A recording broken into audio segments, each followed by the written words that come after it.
So when we talk about people, the points that management considers in this area are education and training of their people. So making sure people are able to work in teams, that they are focused on analyzing the causes of the problem, not just being reactive, but being proactive, building customer thinking so that we can achieve those high quality products on time at the lowest possible cost. In the area of processes, we're just looking at the series of actions that we perform to add value. And when we look at production, we're talking about production flow. So making sure we have the right material, the right information at the right time, in the right quantity, in the right way to reduce throughput and human effort.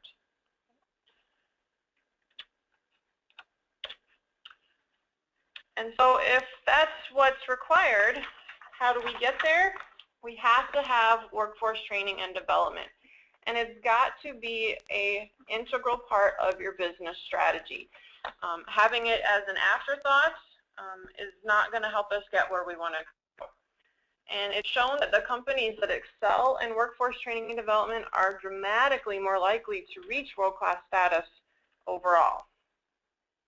So when we look at the objectives of workforce training and development, there are a number of them, but here are some critical ones that I want to talk about today, and that's establishing skill standards for specific roles, making sure that we align our training to those skill standards, and then cross-training of our shop floor employees. If you use cross-training in your shop, can you just type yes into the chat or question box for me, please? And these objectives were rated as critical or important by more than 50% of the executives that were surveyed in a Manufacturing Insights report in 2014. So these are some critical areas when it comes to training and development. Great, I see a lot of yeses. Not yet, but we will be. Great. A little bit. Okay, excellent. Thank you for the feedback. So when it comes to workforce training and development, what are the world-class manufacturers doing that makes them so successful in training and development? You know, how do we establish these skill standards? Okay. Well, they're using competency models. Okay. What is a competency model? It's a comprehensive list of all the knowledge, skills, and abilities that a person needs to have to be successful in their job. Okay. And we usually have a visual model like this to represent the big 20,000-foot view.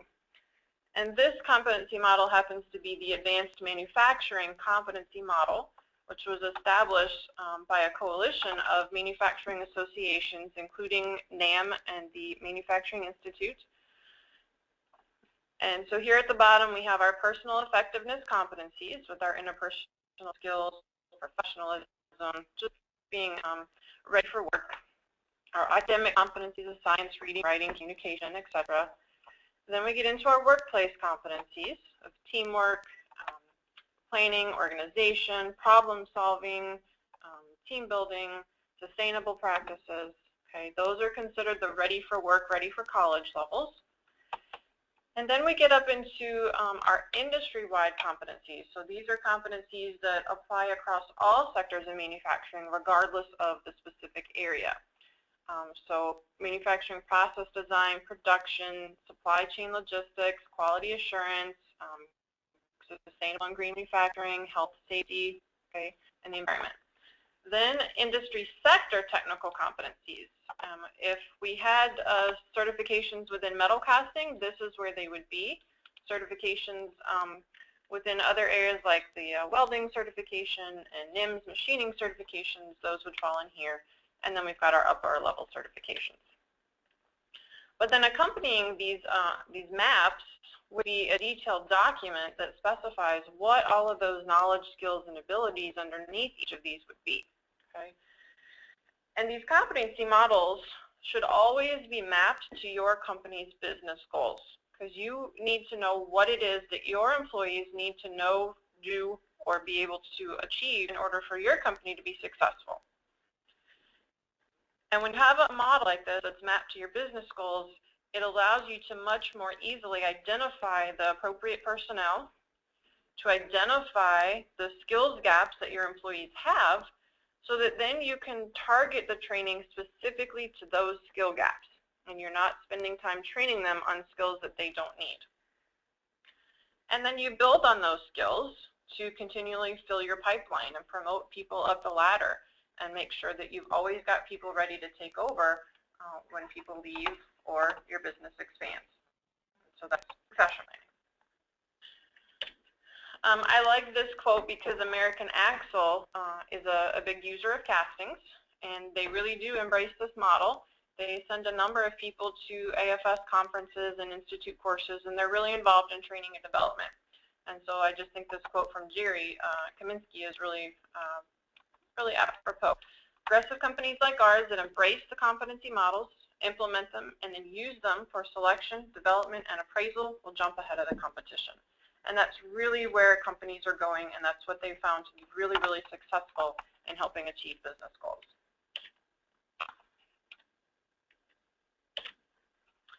So there are a couple different areas where these competency models are being used. And one of those is within ISO, in the quality standards and certification. So if you look at the ISO quality management system, it outlines what to look for in your talent management system. And that includes having a system to identify competency requirements for employees. But it's not enough just to identify the competencies. You also have to make sure you're helping the employees fill those skill gaps to reach goals. And so these competency models do provide the rigor that's needed to meet those ISO objectives and reporting requirements.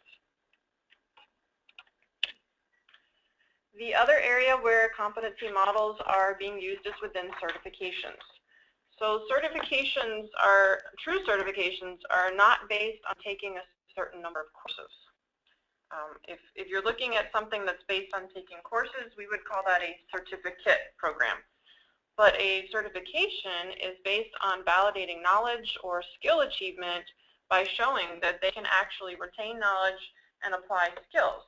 And we usually have to validate that through testing of some kind. But they're always built around a competency model. You have to know what they need in order to know what to validate against. And here's a quote from Caterpillar. You know, they're a big producer and user of castings. They have internal programs that they align with credentials, and then they validate that employees are developing the right competencies so they can avoid early hour issues with safety, quality, and velocity because they're more work ready. And then they drive that demand into the pre-employment pipeline.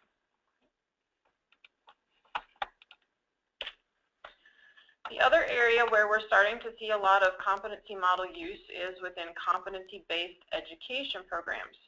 And so there is a new college format that is starting to come out, and it's no longer based on credit hours or even taking specific classes, but it's based instead on achieving competencies.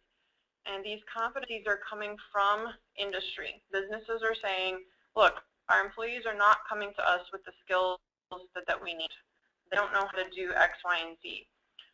Here's what we need them to do. So these colleges are identifying these competencies and tailoring the education specifically towards people achieving competencies. So you don't have to take classes where you could test out of it. You only have to take the classes you need to get the competencies you don't have yet. And so it's faster and it's cheaper because then here your work experience can play in and you get credit for it, for having these competencies already, and then you don't have to go through and take classes again. So what does world-class training and development look like? So here's another opportunity for you to interact. In your chat or question box, think back on a time when you went to a training or an employee of yours went to a training and you would say, wow, that was really ineffective. What words would you use to describe it? What made that training ineffective? Boring, information outdated, not enough hands-on, no hands-on, non-interactive, apathy by the trainer, not directly applicable to the role, not knowledgeable,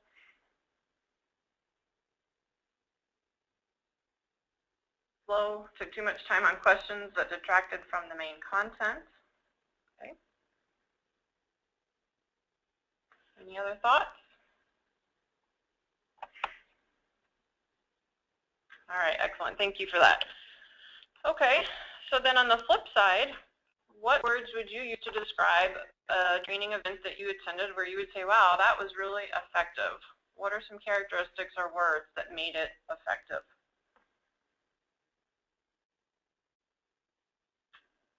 Interactive, hands-on, very interactive, individual to trainee. You could immediately apply the things learned, documented training procedures, up to date, sort of connection of ideas and practice.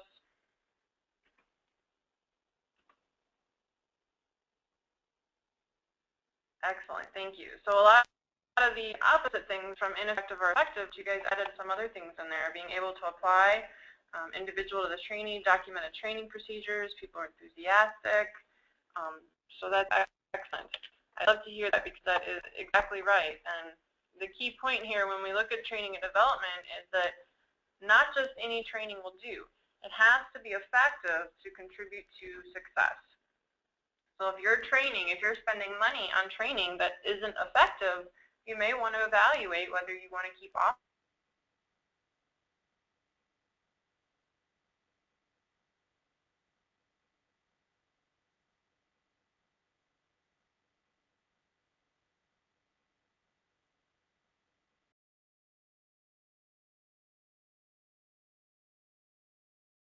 Knowledge transfer. Quality training focuses on transfer of knowledge and skills to the workplace. So as Ryan said or typed here, you need to be able to immediately apply the things that are learned. Okay, so you should be teaching them the practical, how to use and do. We don't want to necessarily teach things that they could find by reading a book or looking up on a website, but we want to teach them that practical application of what we're looking at. It should follow best practices for adult learning. Okay, kids don't have a lot of experience when they come to school, so their brains are just ready to be molded. So we kind of just open their brains and dump information in. That used to be the way we would teach adults, and now we're finding that that's not effective really even for either group, but adults especially. Adults come to a learning event with a lot of prior knowledge and a lot of experience, and it's all about connecting this new information to what they already know. Helping make those connections makes sure the learning sticks. So our learning should be learner-focused, shouldn't be focused on the teacher, it should be focused on the students. There should be options and choices. We don't want to necessarily do what somebody else tells us. We want to explore and learn the things that are applicable to us. We need to be engaged at every point during the event. We need to practice using the information and applying the skills in real-world applications. Quality training should always result in an increase in production and thus profitability. So again, we really need to evaluate the training programs that we're using, whether it's internal, whether it's through a third-party vendor. Can we tie it directly to increases in production and profitability? If not, we need to seriously evaluate it. So in the old days, it used to be enough to just check off that somebody had completed a certain course. But now it's really key and important that you validate that. Oh, Amber says there's no sound.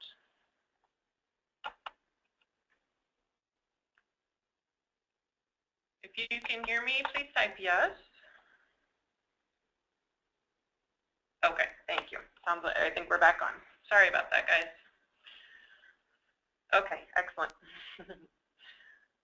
So in the old days, it was enough to just check off that someone had completed a specified training course, and it just became routine. Oh, when somebody comes, they do this safety class, or they do this orientation, and we just check off that they did it. But now it's really important that you validate that that knowledge is actually being transferred, not that they're just completing a class. Research is very, very clear that sitting in a room where training is occurring does not mean that a person is trained. We have to measure the outcomes of our training to make sure that it was effective. So when we have adults who are sitting in a room listening to someone drone onto a PowerPoint, we can't call that training. because there's no learning happening here. Okay, there's information that's being presented and relayed, and maybe people will take some of that information in, but they're not going to remember most of it a few days later, and it's highly unlikely that they'll actually be able to apply it.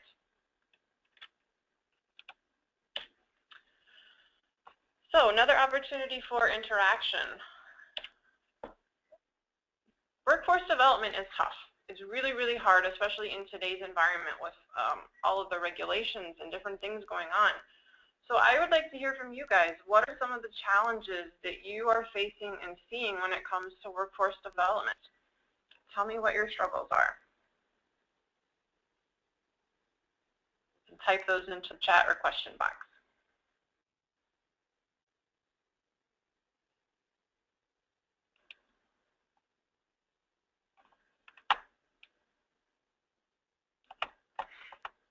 Carving out time to get it done, the quality of the applicants,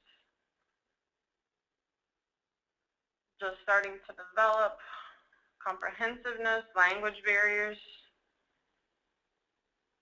Okay, Ryan, you're building an entire curriculum for a new facility with new processes. That is a huge challenge. Feel free to call me if you want to discuss anything. I'll be happy to chat with you. Finding time to train.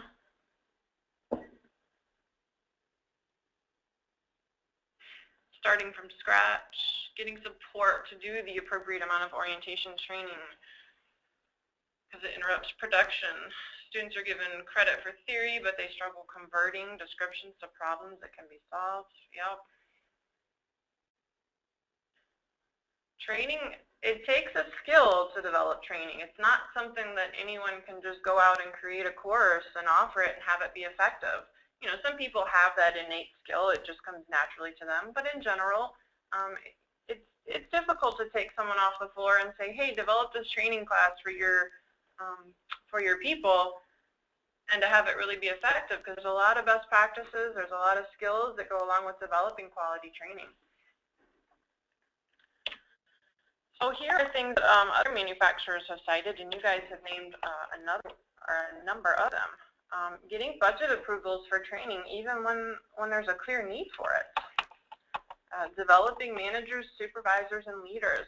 A lot of times people are promoted to supervisory or management roles because they're technically good, but that doesn't necessarily mean that they're going to be a good leader. So sometimes it's more important to look for the leadership qualities than for the technical skills. Anyone struggle with getting employee buy-in to techniques and training? They're just not interested in being trained.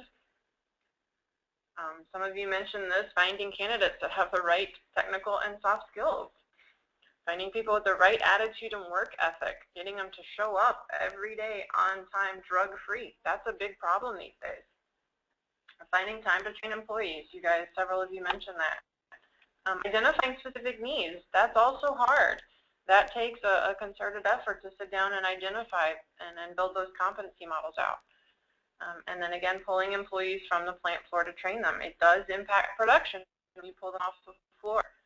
So you really have to look at the long-term gain of training and the impact on production and profitability, because it often is far more than the loss of production while they're in the training.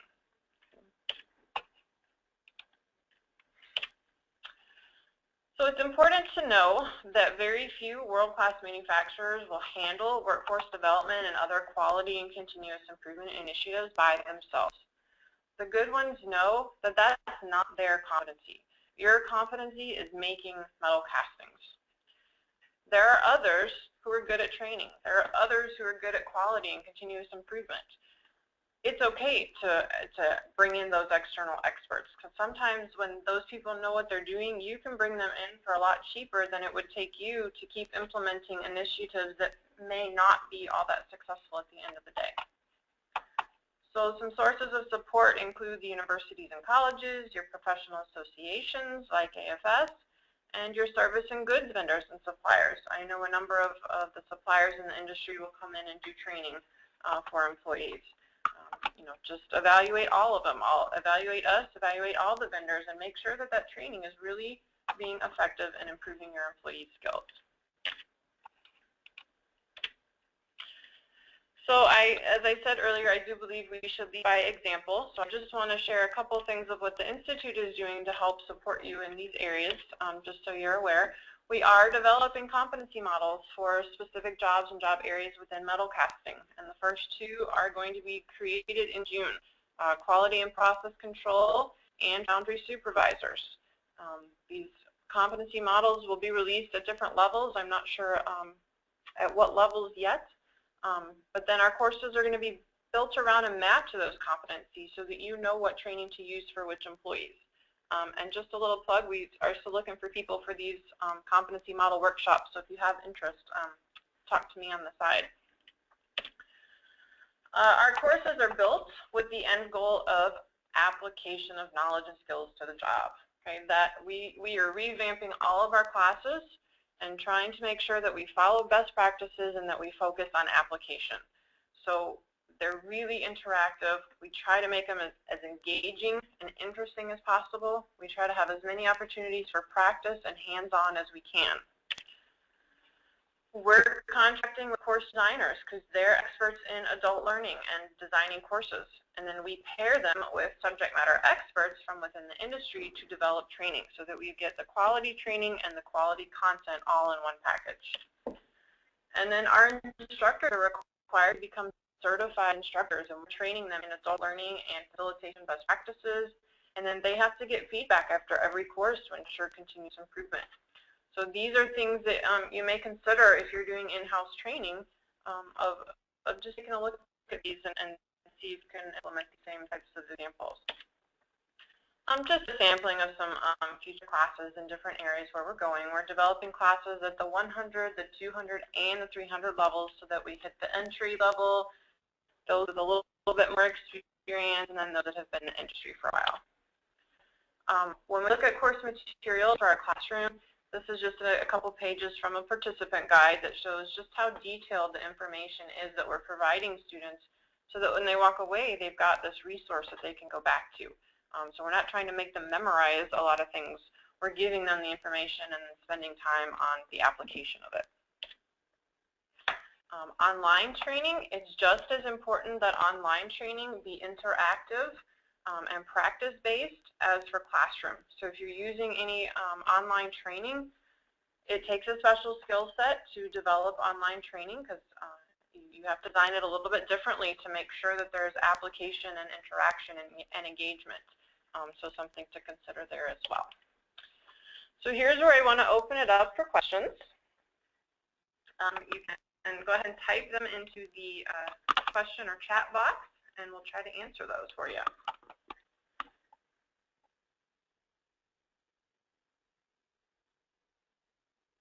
And if I don't have answers, then I will make sure and capture your name and we'll follow up with you afterwards.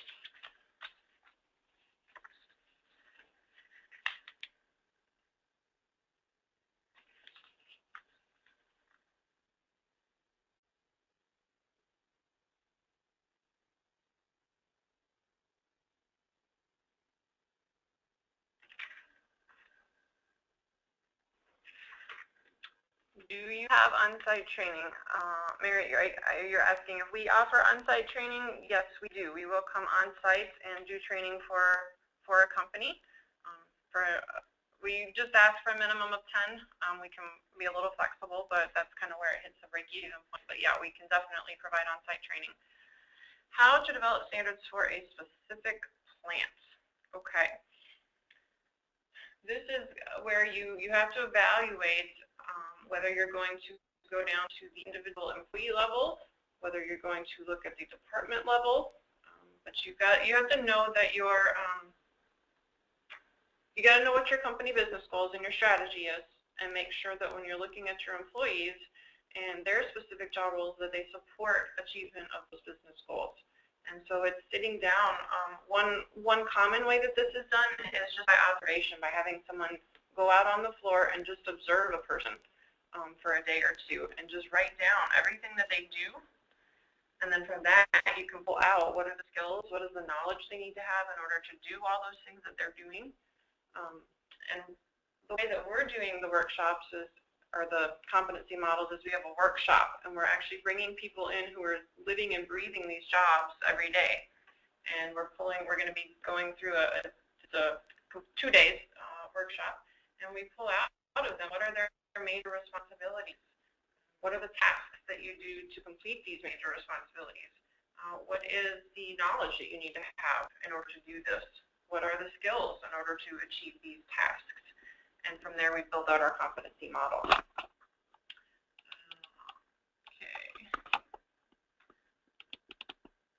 Will we get a copy of this PowerPoint? I'll be happy to email it out to you, not a problem.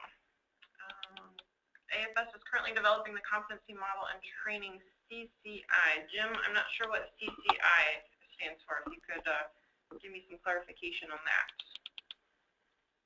We offer online training in Spanish. We currently do not, but we are getting a lot of requests for that. So that is something we are definitely evaluating. Yep, Kathleen, definitely I'll get you a copy of the slide deck. And I think the recording will also be made available if you want to go back and listen to it again, or have your management sit down and listen to any part of it.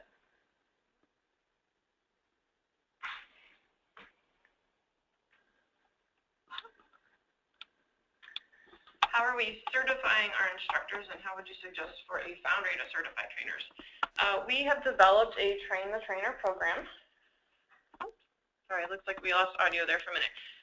We are certifying our instructors. We have developed a Train the Trainer program, so we had an instructional designer work with us to identify, to create a Train the Trainer that supported our competencies, because we knew that within the industry, people are used to teaching to PowerPoint, and so converting to a more of a facilitation method is very, very challenging for people.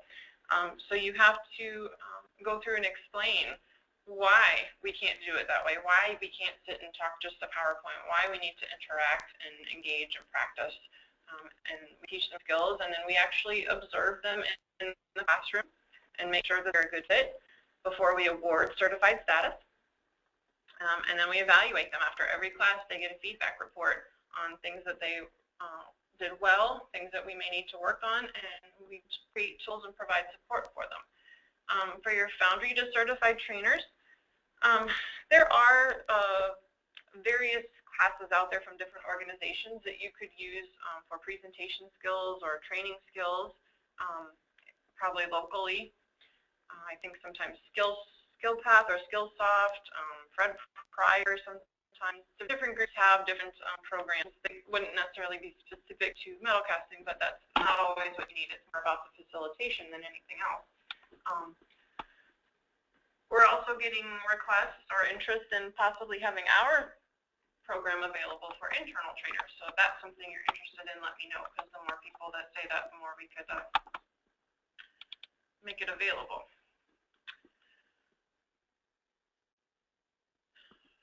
How many attended this webinar? We've got, there were 27. Certified competency instructors. Okay, I got you, Jim. Yeah, we are certifying our instructors, and we're developing competency models for different areas within the industry. Current approach to developing our new curriculum is to focus on creating and documenting the standard work and standard processes, then creating the training curriculum to train on those standards, then creating validation of the learned skills, and then finally creating levels of certifications for each skills process. Ryan, that sounds perfect. I love it. That's exactly the right way to go. So excellent. Keep it up. That is how you do it.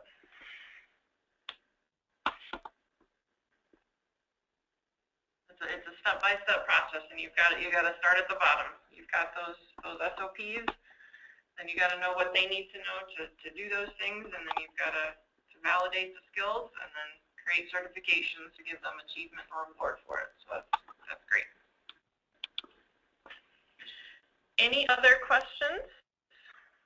Again, feel free to follow up with me offline by email or phone. I love to talk about training and development, and I would love to help kind of change the approach to training and development within our industry. There are some companies that are doing amazing things out there, and there are some that are struggling and could use help. So whatever we can do to provide support, we are happy to do it. Yes, so the webinar was recorded. So I think we missed the first couple minutes, but then we got on there. So yes, it'll be available to share.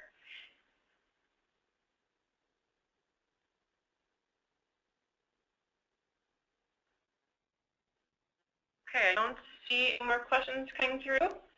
So on that note, I will say thank you for sticking with me during the time. And again, any questions, please don't hesitate to email me. We will follow up with an email with the recording and the link to the presentation. Uh-oh, Greg, we'll send you the recording. Thank you all. Have a great day.